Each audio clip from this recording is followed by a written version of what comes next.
The architectural impossibility of Holloway Hall was something I initially treated as a charming, if irritating, feature of my tuition. The dormitory was a neo-Gothic monstrosity of limestone and creeping ivy, built in the late 19th century by an eccentric donor whose name had been chiseled off the cornerstone decades ago. The angles were wrong. The hallways narrowed imperceptibly as you walked toward the center of the building, and the stairwells seemed to possess more steps going up than they did going down. As a structural engineering major, these quirks bothered my sense of order, but I chalked them up to settling foundations and shoddy Victorian craftsmanship. I was wrong. It wasn't settling. It was breathing. I lived in room 402, a cramped single at the end of the north wing. My neighbor in 404 was a nervous, wire-thin freshman named Elias, who spent most of his time hyperventilating over chemistry textbooks. Separating our rooms was a dead space, a section of wall about 4 feet wide that didn't correspond to any room, closet, or utility shaft on the floor plans I had found in the library archives. On the hallway side, the space was marked by a single, narrow door, buried under so many layers of landlord beige, paint that its edges had softened into a smooth, seamless lump. No one had a key to that door.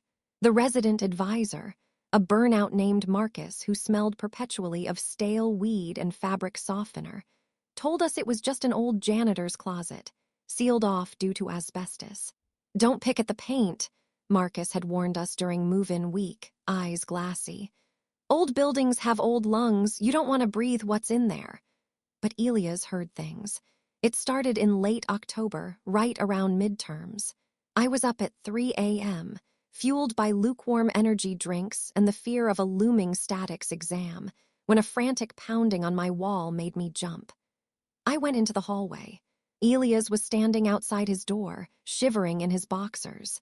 He looked pale, his eyes wide and rimmed with red.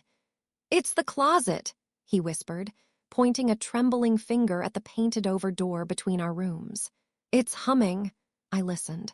The hallway was silent, save for the distant, rhythmic clanking of the ancient steam radiators. "I don't hear anything, Elias. Go back to bed." "It's stealing my room," he said, his voice hitching. "I swear to God, Jack, my room is getting smaller." I sighed, rubbing my temples. "Stress does weird things to spatial perception. You're just claustrophobic." "Please," he begged, grabbing my arm. His grip was surprisingly strong, his fingers cold and damp. "Come measure it, just measure it." To shut him up, I grabbed the laser tape measure from my desk. I followed him into room 404. It was a mess of laundry and textbooks, smelling of nervous sweat and instant ramen. I stood by the door and aimed the laser at the far wall. "Standard single is 10 by 12, I said. "Let's see." The red dot hit the plaster. The device beeped. 9.8. I frowned. I measured the width. 11.4. "Maybe it's a non-standard room," I muttered, though a cold prickle of unease started at the base of my neck. I knew the blueprints. All North Wing singles were identical. "It was 10 by 12 last week," Elias whimpered, sitting on his bed. He looked like a child, dwarfed by the encroaching shadows. "I measured it for a rug. It fits the rug." "Look," he kicked at a cheap gray area rug on the floor. The edges were curled up against the baseboards. The rug was too big for the floor. "Humidity," I said, though the excuse tasted like ash in my mouth. "The wood expands, the rug." "Stretched, go to sleep, Elias." I left him there. I regret that. I regret that every single moment of my remaining time. Over the next week, I avoided Elias. I could hear him through the wall, though, not studying. He was scraping. A slow, rhythmic SHHK, SHHK, SHHK sound, like a rat gnawing on dry bone. He was scraping at the shared wall, the one backing onto the sealed closet. On November 1st, the scraping stopped. I woke up to a silence so heavy it felt like pressure in my ears. I knocked on the wall. "Elias?" Nothing. I went out into the hallway. The door to 404 was closed. I knocked. No answer. I tried the handle, it was locked. I assumed he had finally crashed or gone home to his parents for a mental health break. I went to class. When I returned that evening, the hallway looked different. I stood at the top of the stairs and squinted. The corridor seemed longer, stretching out into a dim vanishing point. The overhead lights flickered with a buzzing, insectoid rhythm. I walked toward my room, counting the doors. 400, 401, 402. I stopped. Where 404 should have been, there was nothing. I blinked, stepping back. I looked at my door, 402. Then I looked to the right. The wall continued, unbroken, smooth, and painted that thick, glossy beige. There was no door frame, no number, just wall. The painted-over service closet door was gone too. Panic, cold and sharp, pierced my chest. I ran to the Roz room and pounded on it until Marcus opened up, looking dazed. "Where's Elias?" I demanded. "Where is room 404? Marcus squinted at me, confused. "Who?" "Elias, the freshman, room 404, next to me." Marcus laughed, a dry, rattling sound. "Jack, you're the end unit. There is no 404. The north wing ends at 402, always has." I dragged him to the hallway. I pointed at the blank expanse of wall next to my room. He was right there. I was in his room. Marcus looked at the wall, then at me, with a pity that made me want to scream. "Bro, you need sleep. That's a load-bearing wall, exterior. There's nothing behind there but the quad 4 stories down." He went back inside.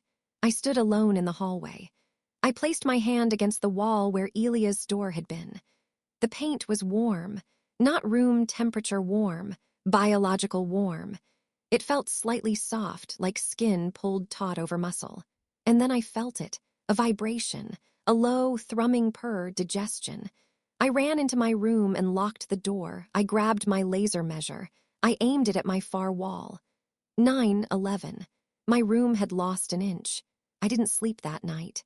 I sat on my bed, watching the wall that I shared with the outside.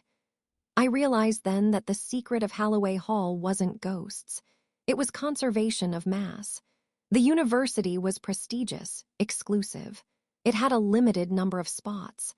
But the administration always accepted more students than they had beds for. They knew the attrition rate would balance the books. They just never specified how the attrition happened.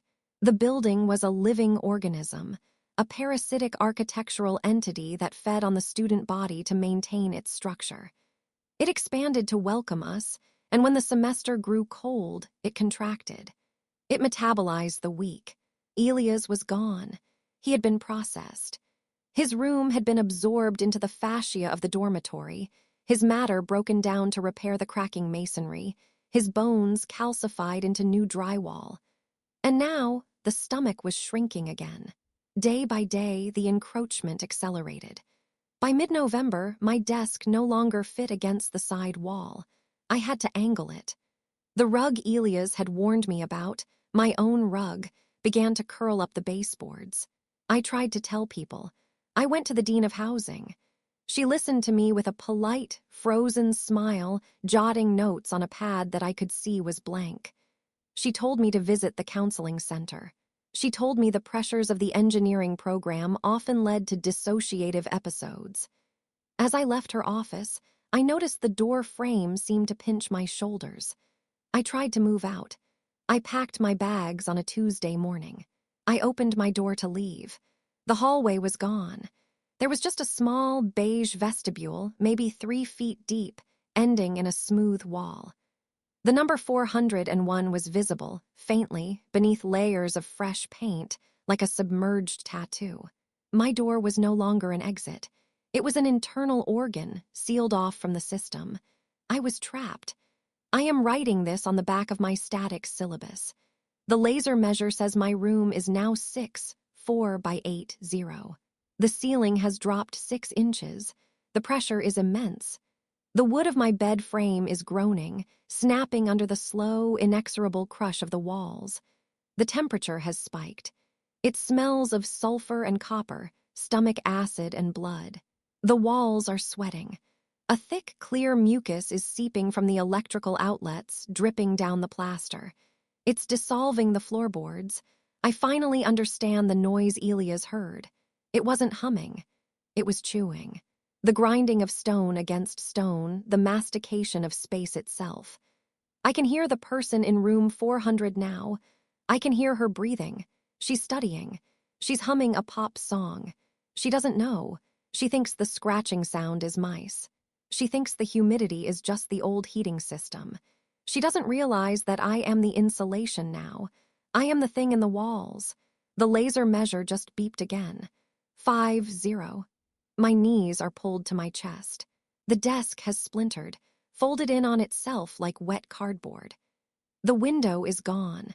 The glass fused into the brickwork hours ago, leaving me in a suffocating darkness illuminated only by the dying battery of my phone. I am not scared anymore. That's the worst part. I feel a strange, narcotic calm. The fumes from the weeping walls are sedating me.